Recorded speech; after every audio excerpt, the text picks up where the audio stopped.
David Applebaum. I'm an architect from Los Angeles, California, and I've designed mansions all over the world. Building houses for rich and eccentric clients can be a challenge.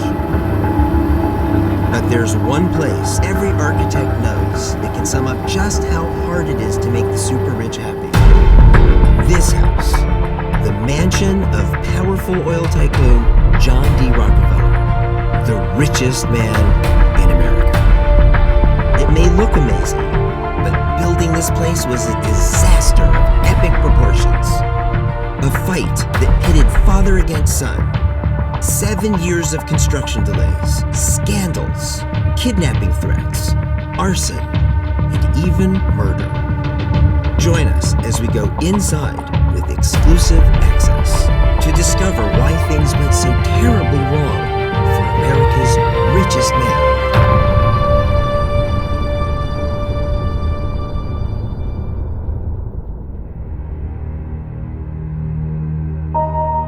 The Rockefeller estate is huge.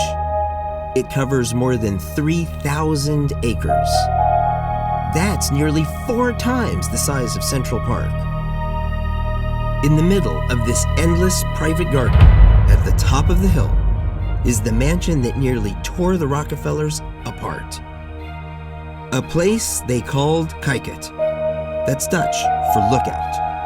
And you can see how it got its name. It's got sweeping views across the Hudson River in almost every direction.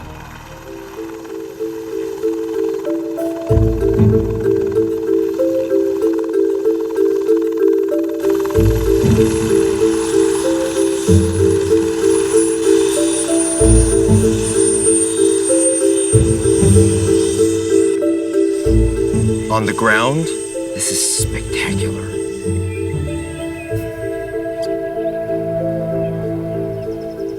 Someone once said, "This is the house that God would have built, if only he had the money."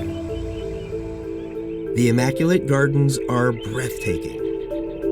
They're a grandiose fantasy resembling something from the Italian Renaissance, complete with fountains, running streams, sunken gardens, temples, and classical statues. Just walking up these steps to the forecourt gives you an idea of the quality and the magnitude of this place. As an architect, I'm already impressed with this build. It's on a truly monumental scale. But I want to see the house, so come on, let's get into the mansion. Kijket's now been home to 3 generations of Rockefellers. It's never been seen on TV, but we've been given exclusive access to film inside the house. I've wanted to see the inside of Kijket for so long. And now that I'm here, I have to say that I'm curious because there is no grand staircase, there is no grand foyer. It's a total contradiction.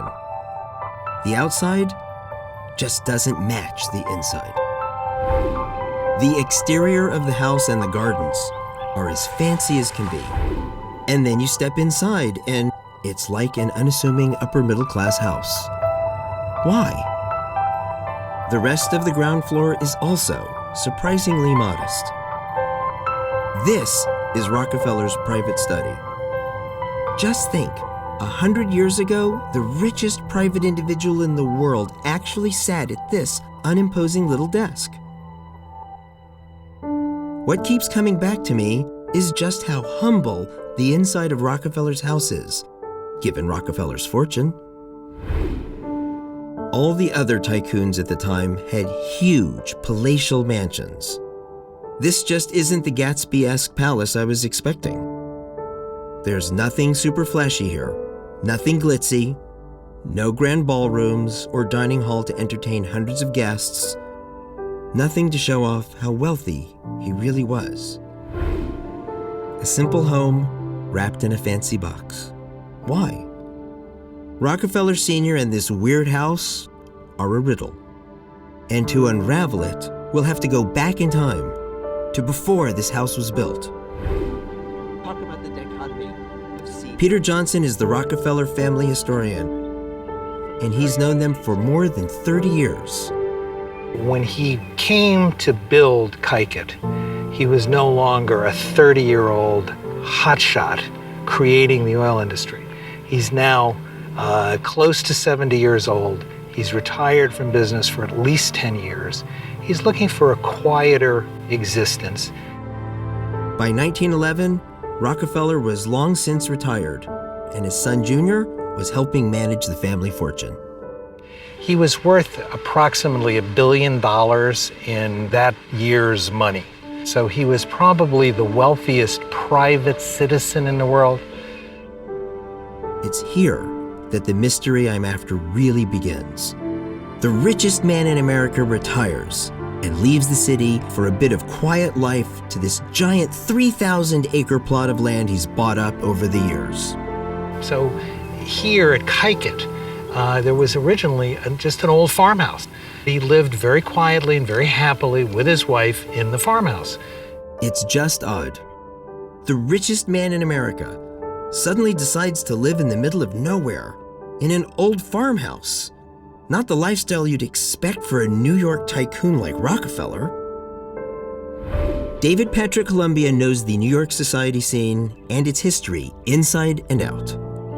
The Vanderbilts and the Whitneys and the Harknesses, et cetera, were considered society in New York, but the Rockefellers never even put themselves in a position of being considered society. So everybody knew about him, of course, because he was the richest man in the world, but he had no interest in making the world see how rich he was. But why?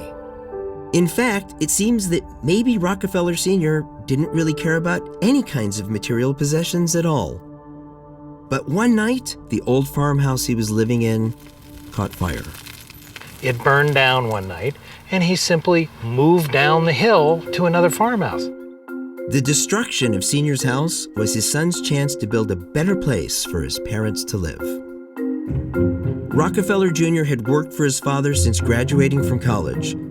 He was now in his early 30s and a director of Standard Oil. Junior was used to wealth, and he thought that his parents should live in a house more suited to their position.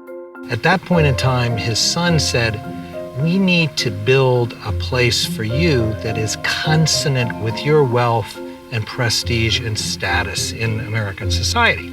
John D. Rockefeller Jr. and his father had very different views. How should we live? All of those kinds of things. Rockefeller Jr. had strong opinions and a taste for luxury that set him at odds with his father. In fact, his father wasn't much interested in even building a new house. Gradually, John D. Rockefeller Jr. convinced his father they were trying to build something with great taste that was comfortable for John D. Rockefeller and his wife to live in. But that was only the beginning of the battle between the two powerful men. I know there's more to this story about Junior and Senior. And the story of how this house came to be. As an architect, I understand how hard it is to incorporate conflicting ideas into one design. And rich clients are often very hard to please. But when your clients are a father and son, each with separate visions, all the money in the world cannot guarantee a successful blueprint. Midtown Manhattan. This is where the Rockefellers had their offices. And it's here where I found another man who can reveal a piece of the mystery. Historical architect Peter Penoyer. He's co-authored a book about the architects hired by Rockefeller to build Kikett, William Delano and Charles Aldrich. You know, they got this through a family connection. Aldrich was related by marriage to the Rockefeller family, and he got that call. That's the way it worked in those days. Wasn't this one of their first commissions? It was. They thought they were very lucky to do. As one of them said, we haven't even done a chicken coop. Architectural historian Ann Walker has dug into the case to find out what she can about Delano and Aldrich's little startup business. As you can imagine, for a young architect just starting out and having your first major commission potentially be a Rockefeller commission, this would be the beginnings of a great career. But inexperienced architects and powerful clients are a dangerous combination. Having young, inexperienced architects would be a great way for Senior to impose his taste onto them. But just wait, it's going to get even more complicated.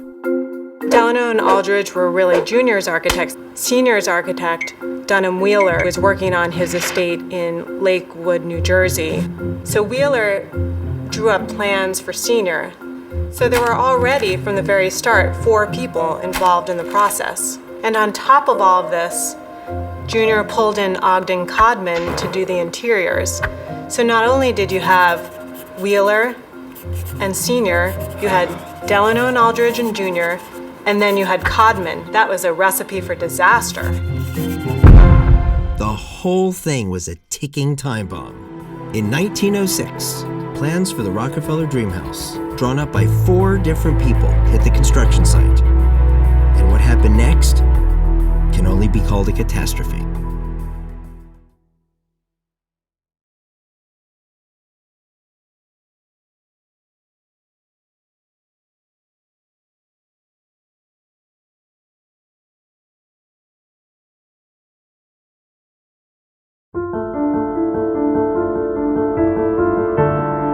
In 1908, Ford unveiled the Model T. The Wright brothers made their first passenger flight, and Junior's son Nelson Aldrich Rockefeller was born on his famous grandfather's birthday. Like Senior, Nelson would have strong views about architecture and the fate of Kykuit, which was finally complete. Despite his influence on the floor plan, Senior left the construction of the house entirely to his son Junior. Then he and his wife Seti moved in. At first, they were very impressed with what their son had achieved, even though the house had cost double the original estimate. Today, the equivalent of nearly $12 million. So when they moved in, they said, "Oh, this is beautiful, John. Thank you very much. We owe you everything. What a loving son." Within weeks, they realized they didn't like the house that much. Everything didn't work. Smoke blew out of the chimneys. They're at the edge of the roof, and so they have to climb all the way up past the attic and past the top of the attic and try to get higher than the roof. They never worked. Clearly. They could hear the waste running in the waste pipes in the ceiling of their bedroom. They were woken up by the coal deliveries in the morning. The pipes bang when you turn on the water. You can hear the elevator rumbling through things early in the morning when people are delivering things. You can hear the internal combustion engines backfiring, all of these kinds of things. The Rockefeller's dream house was a failure. And on top of all of the technical problems, the thing was just hideous. Everyone stood back and looked at it and realized it was ugly. Delano and Aldrich couldn't get their act together because they were taking orders from 2 clients, and they were trying to fit 5 different incompatible elements into one facade. The roof on Kykuit 1 is trying to be 2 things at once. It's a Norman roof, and it's an American roof. It has this huge overhang and rafters, but it has this pointy cap effect. It really isn't a very welcoming house, is it? No. At the root of it all was this disastrous architectural hodgepodge of a plan. But for an architect, plans like these are like a crime scene, full of clues indicating what went wrong. And if you're lucky, they can be a window into the minds of the clients. The floor plan started as Senior's. He set the idea of the main axis as the family music room as the center of the house. It's just bizarre. There are quirky traces of Rockefeller Sr.'s personality all over this plan.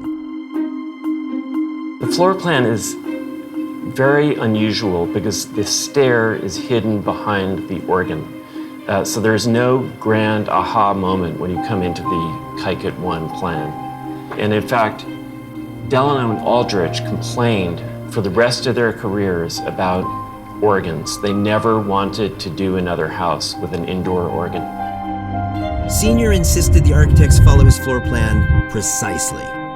The entrance hall is narrow, uninviting, and without a grand staircase. Senior also insisted that the family's music room was in the center of the house. The house was surrounded by a wooden veranda. The main bedrooms were built on the second floor, and the veranda provided a balcony running all around the house. Top floor was for guest bedrooms and servants' quarters under an enormous roof. But the steep angles of the roof limited headroom and restricted the size of the windows. And the architects had to design towering chimneys just to pull the smoke out of the house. The house was a $500,000 mistake. $12 million in today's dollars. The whole thing was such a mess that the Rockefellers decided to do the unthinkable. Tear the house apart and start over.